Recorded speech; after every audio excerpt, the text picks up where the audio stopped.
প্রতিদিনের মতো আবার একটা ভিডিও নিয়ে চলে আসলাম। হ্যালো এভরিওয়ান, আসসালামু আলাইকুম। ইটস মি রোদেলার সাথে সবাই কেমন আছেন? আশা করি সবাই অনেক ভালো আছেন। আল্লাহর রহমতে আপনাদের দয়ায় আমি অনেক ভালো আছি। তো আজকে আমি কোথায় যাচ্ছি, কি করব সেটা জানতে হলে আমার ফুল ভিডিওটা দেখতে হবে। আজকে আমি যাচ্ছি হচ্ছে আমার একটা ফ্রেন্ডের পার্লারে গ্র্যান্ড ওপেনিং এ। আজকে মূলত তার পার্লারটা উদ্বোধন করবে। যেহেতু গ্র্যান্ড ওপেনিং এ যাচ্ছি, সেক্ষেত্রে নিজেকে একটু পরিপাটি ভাবে সুন্দর করে সাজিয়ে যাওয়া উচিত। যার জন্য একটু হালকা সিম্পল একটা সুন্দর একটা লুক দিয়ে দেন হচ্ছে বেরিয়ে পড়লাম বাসা থেকে। তারপরে ফাইনালি চলে আসলাম তার পার্লারে।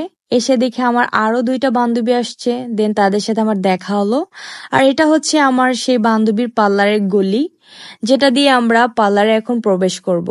পার্লারের নাম হচ্ছে তুরা বিউটি লাউঞ্জ। তো এখানে আসলাম, আসার পরে দেখলাম অনেক মানুষ এসেছে। আর এখানে অনেক পরিচিত মানুষের সাথে আমার দেখা হয়ে গেল, যাক আমার অনেক ভালো লাগতেছিল। তো এখানে আমরা ফ্রেন্ডরা মিলে সবাই একটু আড্ডা দিতেছিলাম। দেন হচ্ছে আমরা এখন ফিতা কাটবো। তো ফিতা কাটার জন্য হচ্ছে এখানে আমার বান্ধবীর মা, আমি আর আমার কিছু ফ্রেন্ডরা একসাথে পিছনে ছিলাম। যেহেতু আমি বাড়ির শখ না, অপবিশ্বাসও না। আর যদি অপবিশ্বাস বাড়ির শখের মতো হতাম তাহলে সামনে একটু চান্স পেতাম। যাই হোক, এখানে আমার মা আছে, মানে আমাদের মা আছে। মায়ের উপরে কেউই হয় না। বাড়ি শখ, অপবিশ্বাস এরা তো তুচ্ছ। এখন মা ফিতা কাটবে আর আমরা তার সঙ্গ দিব, আমরা তার সন্তান। তো যাই হোক, আল্লাহর রহমতে, আল্লাহর অশেষ রহমত নিয়ে আমরা হচ্ছে পার্লারে প্রবেশ করি। দোয়া করি এই পার্লারটা দিয়ে অনেক বড় প্রতিষ্ঠিত হোক। সে পার্লারটা অনেক স্ট্রাগল করে দিয়েছে।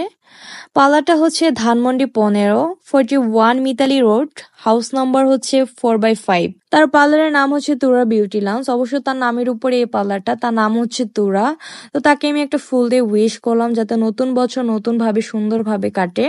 তো যাই হোক, এখন আমরা সবাই মিলে হচ্ছে কেক কাটবো, যেহেতু অনেক লেট হয়ে যাচ্ছে। আর এইদিকে আরো কিছু ফ্রেন্ড ছিল যারা হচ্ছে বাইরে গেছিল খাওয়ার জন্য, বাট তারা আসে নাই। কিন্তু আমাদের খুবই তাড়াহুড়ো করতেছিলাম যাতে আমরা একটু তাড়াতাড়ি বাসায় যেতে পারি, যাতে অনেক রাত হয়ে গেছে। তারপরে হচ্ছে আমরা তাড়াহুড়া করে সবাই মিলে হচ্ছে কেকটা কেটে ফেললাম। তো যাই হোক, ফাইনালি আমরা সবাই হচ্ছে কেক কেটে সবাইকে খাওয়াই দিচ্ছি, খাচ্ছি। আমাদের সাথে আরো দুইটা ছেলে ফ্রেন্ড ছিল, দেন ওরা একটু লেট করে আসছে, তারপর ওদের দিয়ে আমরা ফটোশুট করাই। তো যাই হোক, এদিকে হচ্ছে মিষ্টি বিতরণ করা হচ্ছে। আর আমি অনেক মিষ্টি লাভার, মিষ্টি খেতে বেশি পছন্দ করি। আমার মতো কে অনেক মিষ্টি বেশি পছন্দ করেন? যেহেতু আমি মিষ্টির মতো, সেক্ষেত্রে মিষ্টি খেতেও বেশি পছন্দ করি। তো যাই হোক, এখানে হচ্ছে আমি বসে বসে দেখতেছিলাম যে আসলে এখানে কি করে। তারপর ওকে জিজ্ঞেস করার পরে ও বললো যে এখানে হচ্ছে পেডিকিউ ম্যানিকিউ করা হবে।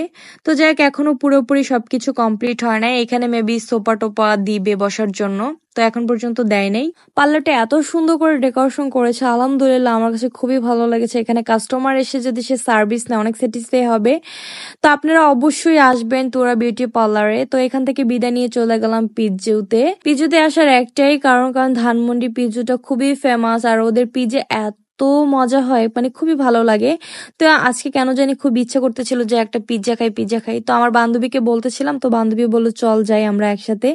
তারপর হচ্ছে আমরা আসলাম, একটা পিজ্জা অর্ডার করলাম। তারপর আমরা এখানে বসে ছবি নিচ্ছিলাম, ভিডিও নিচ্ছিলাম। মেয়েদের কাজ কি? মেয়েদের কাজ হচ্ছে ছবি, ভিডিও, এগুলাই। দেন আমাদের ছবি তুলতে তুলতে হচ্ছে আমাদের পিজ্জাটাও চলে আসছে। দেন হচ্ছে আমরা বসে পড়লাম, সবাই মিলে হচ্ছে পিজ্জাটা ভাগাভাগি করে খেলাম।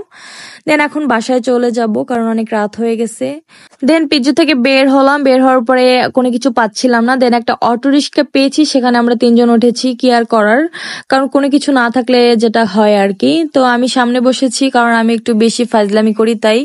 তো ভিডিও করতেছিলাম আর মামার সাথে একটু দুষ্টুমি করতেছিলাম। তো যাই হোক, অবশেষে আমরা এখন বাসায় চলে যাব। তার এইদিকে দুইটা ফাজিলের সাথে দেখা হয়েছে, তো ওদেরকেও ক্যামেরা বন্দি করলাম। তারপরে হচ্ছে আমরা যার যার মতো করে এখান থেকে নেমে যার যার মতো করে গাড়ি নিয়ে যার যার গন্তব্যে চলে যাব। তো যারা আমার ভিডিওটা দেখেন তারা অবশ্যই একটা লাইক, কমেন্ট, শেয়ার দিয়ে পাশে থাকবেন। তো আজকে পর্যন্ত সবাই ভালো থাকবেন, সুস্থ থাকবেন। আল্লাহ হাফিজ, বাই বাই, টেক কেয়ার।